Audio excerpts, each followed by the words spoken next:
Radyo! Huwag mo sabihin radyo! Sabihin mo! Sabihin mo! Energy! Energy!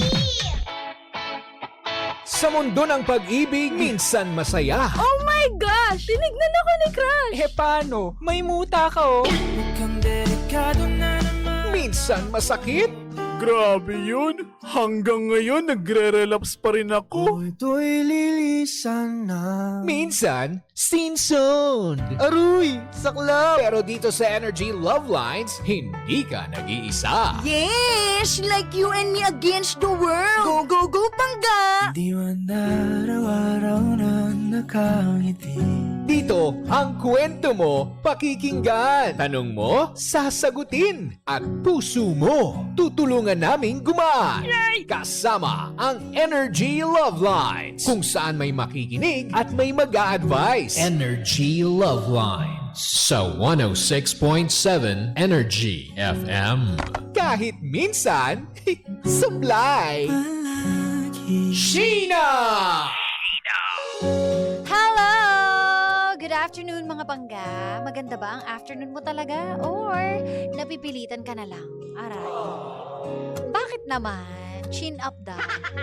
Patingin nga, ayan, nag-smile na perfect, o diba? Kapag nagsasmile tayo, gumaganda talaga eh. Alam mo, pati yung blood circulation natin, gumaganda kapag nakangiti ka, kaya manatili pong nakangiti. Pero minsan parang awkward na kapag sobrang ngiti ka, no? Tapos wala naman nangyayaring maganda. Ano yan? Ang sinabi, humanap ka ng tamang tao, hindi yung taong may tama. B, ayusin mo. Ayusin. At dahil dyan, pag-usapan na natin yung topic natin ngayon. Sa ating linyahan today na... Ay, nako. Ito na naman tayo for the let go, no? Ang sabi kasi, mga Pangga, ang palayain ka ay mahirap pero ang patuloy kang hawakan kahit bumibitaw ka na ay mas mahirap. At kung dumating man sa point na ikaw na lang ang lumalaban, mananatili ka pa ba? Alam mo, isa lang ang sagot dyan. Ang sagot ay, hindi ka Bureau of Immigration, friend. Diba? Huwag niyo pong dinidetain yung taong gusto na mag-exit. Bakit pa? Gusto na nga umexit eh. Gusto na nga umalis eh. Alam nyo, kapag hindi po natin pinaalis yung mga gusto ng lumisan, hindi po darating yung mga bagong bisita. Diba? Yung mga naghahanap rin po ng masayang istorya, ng magandang adventure. Paalisin mo para makapasok yung bago.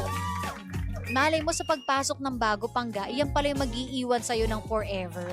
Hindi mo naman masasabi eh. Hindi mo kasi pwedeng sabihin na hindi, last na to.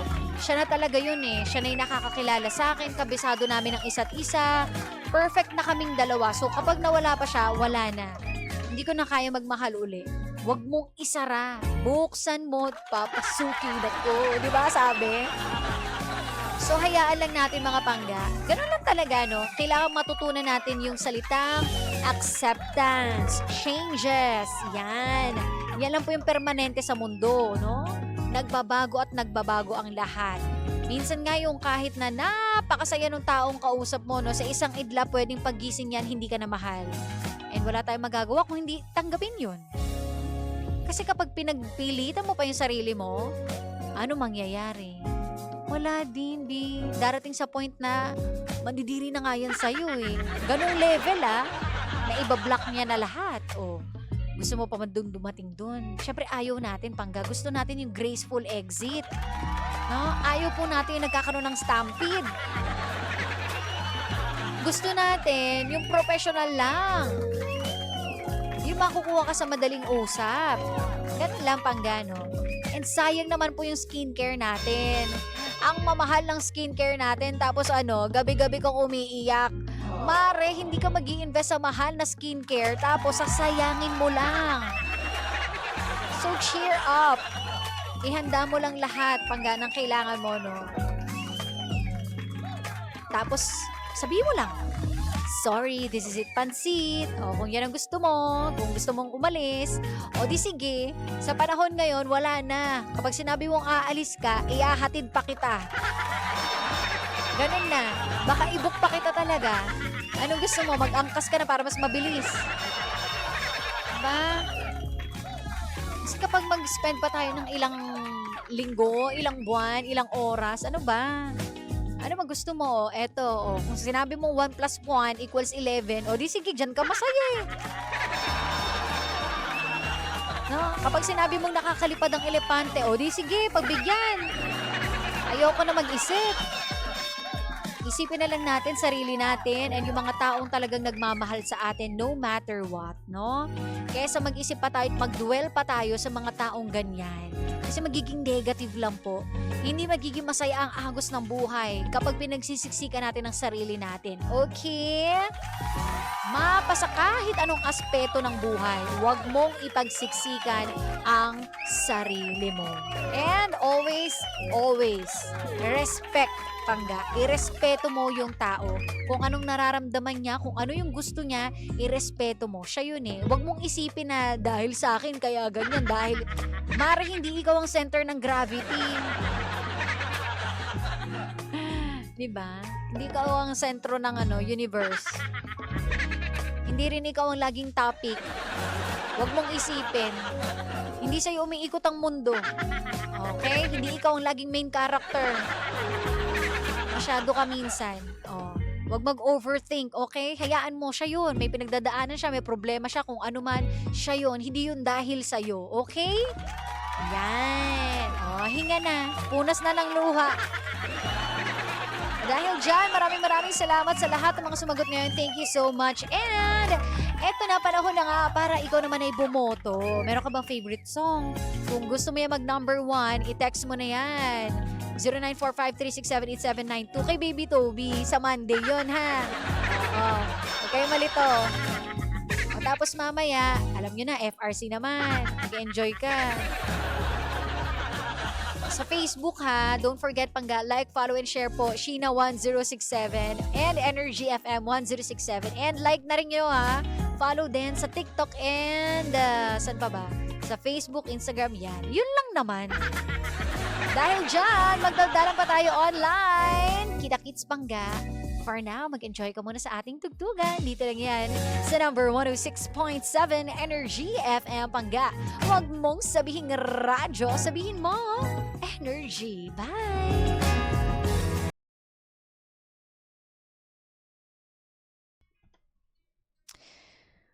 Ayun na nga. Hello sa inyo. Hello naman. Hello sa mga tunay na nagmamahal. Mga nagmamahal na walang sumbat. Yun daw ang tunay na pag-ibig. Ay, totoo yan, di ba? Kaya kapag kayo exit na kayo sa buhay ng isang tao, Pangga, huwag kayong magsusumbat. Unang-una, ginusto nyo naman ang lahat ng ginawa ninyo sa buhay. Hindi ka pinilit. Unless pinilit ka, may karapatan kang manumbat, di ba? Pero kapag kunwari, sarili mo lang naman yan, ikaw naman yung nakipagsiksikan, Mare, hindi ka manunumbat, di ba? Kaya kapag gusto niya ng umexit, hayaan mo. Hindi yung isusumbat mo lahat na, naalala mo ba ito?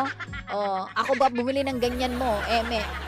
Though syempre tao lang tayo, no? Minsan, maiisip talaga natin yan, Pangga, na tatandaan mo dati, ako yung shoulder to cry on mo, nag-kiss pa tayo, nag-hug tayo, pinakilala kita sa buong family ko, tapos ganyan ang gagawin mo, iiwan mo ko, nakaprepare na lahat.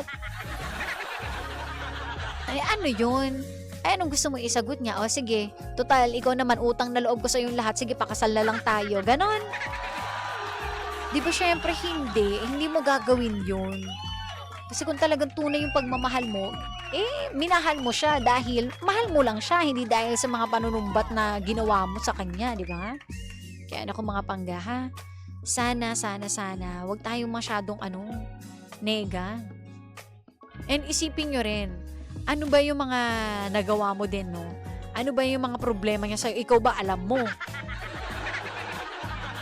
Kasi baka mamaya hindi ka rin naman aware. So maganda nga mag-uusap kayo bago maghiwalay. Na kasi ganito yung naramdaman ko, ganyan. Pwede rin naman yun, no? Pero yung iba nga, wala talagang closure. Na tipong ang tanging closure mo na lang, wala. Silence. And hindi para siraan ang isa't isa, no? So well, sana makatagpo ka ng taong hindi magi-give up sa'yo. Pero yun nga, kapag iba na kasi kayo pareho ng paniniwala, ng mga gusto sa buhay, wala na. Lalo na kapag meron tayong na-trigger sa isang tao na, ay, ba't niya to ginawa? Ekis. Ganon yun eh. And hindi naman lahat matapang para sabihin na, oy, eto yung ano mo ikaw ano ka. Wala eh. Wala talagang permanente sa mundo. Kailangan lang natin tanggapin yun. Di ba? So, hay nako. O sana mga pangga ay meron kayong nakuha today. Nakuha. Ano yan? Pera. Monday ulit magdaldalan tayo ha. Ang galingan mo sa buhay. Maganda ka. Maghanda. Nako, well papel. Dahil dyan, GTG mga pangga, gotta go. Maraming salamat sa inyong lahat and happy weekend po. Ingat kayong lahat and pag-ibig at kapayapaan sa atin. Always be kind dahil hindi mo alam kung anong pinagdadaanan ng ibang tao. Bago ka mag-demand, bago mo isipin na it's all about you, well, isipin mo rin yung mga tao nasa paligid mo. Baka meron kang hindi alam, di ba? So, maging mabait tayo sa bawat isa. Yes, naalala ko yung topic natin kahapon sa MX3 Stories, no? Maging mabait tayo sa bawat isa kasi wala kang alam. Dahil dyan, tayo ay gugora na. Yung mga nagme-message, bukas na kayo sa Monday. Sige na, tama na. Babayo, maraming salamat sa inyo mga pangga, pag-ibig at kapayapaan sa ating lahat. Bye-bye!